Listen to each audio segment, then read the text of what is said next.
How do humans? Second video of the series. I'm a bit like a man possessed. I'm passionate about this stuff, man. Biomechanics. If once you understand, the human body is a piece of technology, the greatest piece of technology on earth, perhaps. Understanding that, correcting that. Once you understand it and then work towards correcting it, there's so much stuff in holistic, like healing, right? Like massage and acupuncture and meditation and crystals and incense and all this stuff is great, but you cannot pray yourself, and you should pray and you should do affirmations, but you can't affirm yourself into good posture without the physical work. You cannot do it. A gym membership, you can get such cheap gym memberships, so I hope you've either got a gym or facilities at home to do this. You don't have to go to the gym, you get to go to the gym. If you're watching this, you must be able to access a gym or facilities of some kind. So doing the physical work, I'm gonna help you understand how the human body should function. And then the best ways I've discovered to get to that. And I really think there's not too much out there. There is WEC method, functional patterns, GOTA, who are all circling, and between them I think they've got it pretty locked, but there's still methods missing or things that I'm discovering myself that aren't mentioned by any of these. So I think we're really on surfing the leading edge of this stuff, and I'm gonna help you do that. It's so amazing how overlooked and how much people don't actually understand, and you can look to great modern leaders and role models and celebrities and they just can have terrible posture and don't know how to walk right, and those that do have looked upon it and no one's discussing it. And things like yoga is a great practice, but you need a target to aim for. If you're doing yoga but you don't know what correct gait cycle looks like, you don't know what muscles to be activated, and you can do a forward fold like me, right? Forward folding, collapsing on the inner ankles, pulling on that, and that's your inner hamstrings getting stretched when it should be weight on the outside, which completely changes the stretch. It completely changes the stretch. You can do warrior pose, right? Do a warrior pose, and you can be pushing from the toes and the outer foot and pushing everything in, pushing out that way, and then collapsing in the middle. Or you can pull with the insides here, be pulling on the insides, pulling up, everything up. And that's two very different poses, from pushing out to pulling up. The way that changes tension internally, the intention of the body, the inner tension, is phenomenal. So getting this right, knowing what to aim for, and then the best tools to do this stuff is, to me, it's priceless. And that's what makes me so passionate about it and possessed about it. So second one, rant over. Woosah. Ankles, right? Achilles heel, or your foundation, your grounding, your stability of life is with the ankles, right? So there's a thing we're going to start off with called body tempering. It's kind of like foam rolling, except it's not your body weight, it's the weight of the object. And I always try to relate to how people would have done this back in the day.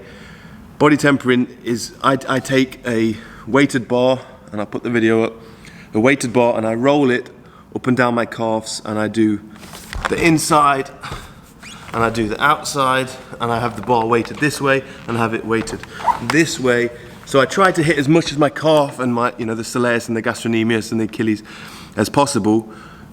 And what it does is it creates this.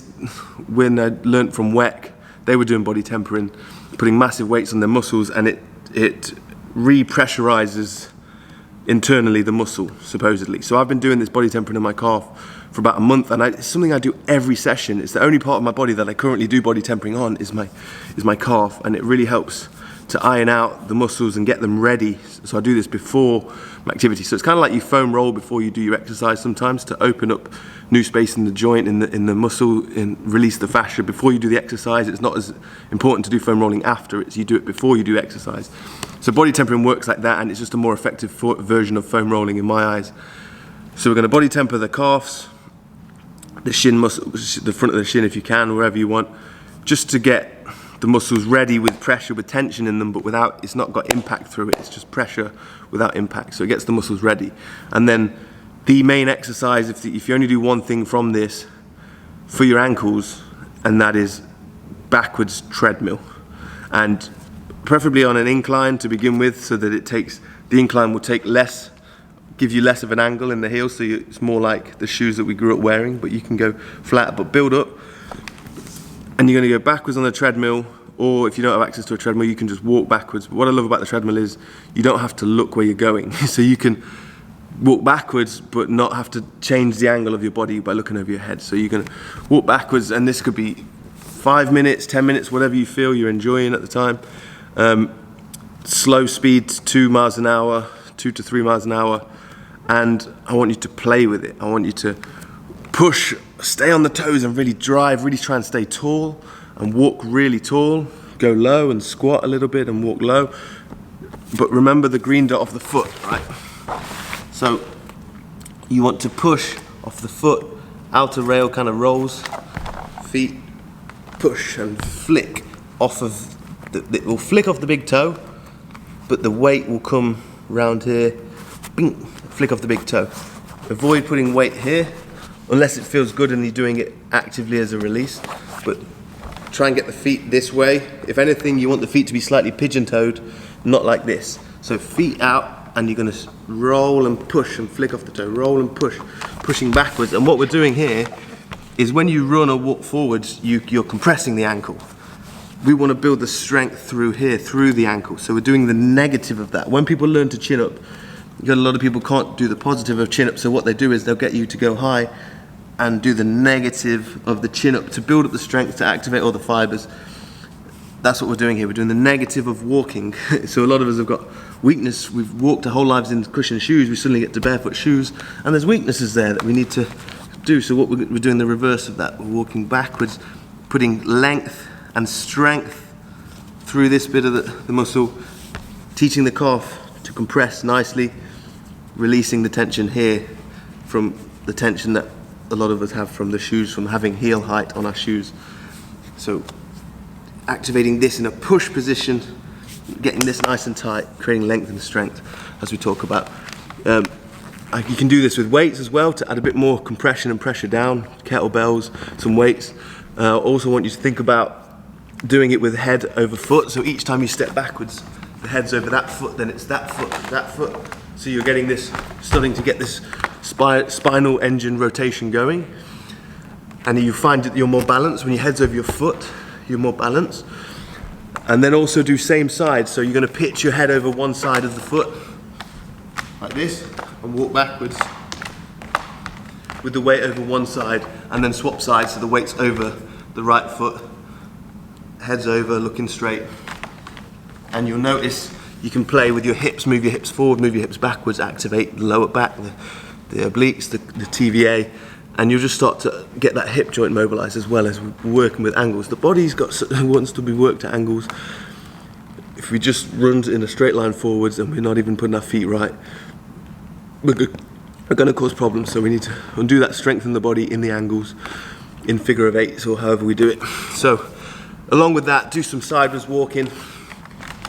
Think about the knees not being like this. We want the feet to be strong, pigeon-toed feet, so sideways stepping on the treadmill and staying on those outer edges of the feet. And then also you can do some forwards treadmill, and I go really slow and I drive. So I'm pushing into the treadmill, hands up, pushing the belt, and it's kind of like resistance training because you can only go as fast as the belt allows you to go. It's a set speed. So it's not like it's going to suddenly jump and you're just pushing and driving, kind of like you're crawling with the treadmill and thinking about head over foot as well. That's it for ankles really, is treadmill, backwards treadmill. I'm going to start there. The calves, put the weight on the calves. You can start with a really light bar, build up 10 kilos, 20 kilos. I was doing 25 and that used to hurt. Now 25 doesn't feel like anything. I put 35 on my calves now and that feels nice. It's amazing how it's slowly those like tight knots that make you are just slowly disappearing as I'm doing the work. I will give you another exercise actually, because we want to get this shin bone strong. So it's toe lifts, bum back against the wall, but your back's not against the wall, just your bum. So you lift your back off, and then you're going to lift your toes off the floor on your heels at like a 45-degree angle, lifting the toes off, and play with one side at a time. Do both, do them fast, do them internally, do them externally. Play with different angles until the shin bone starts to fatigue, and do like 3 sets of this. Just play till it fatigues. You could just do 1 set. You could just do 1 set every time you go to the gym and just build up like that, or if you want to go hard, do 3 sets. And so that's just a really nice one to complement what we're doing with the push-in. We're strengthening the pull-in as well. Anything else we've got written down here? Hero pose. Also, you can do hero pose. I used to try and correct people and instruct them to do it heels together, but actually it should be inside ankle bone high.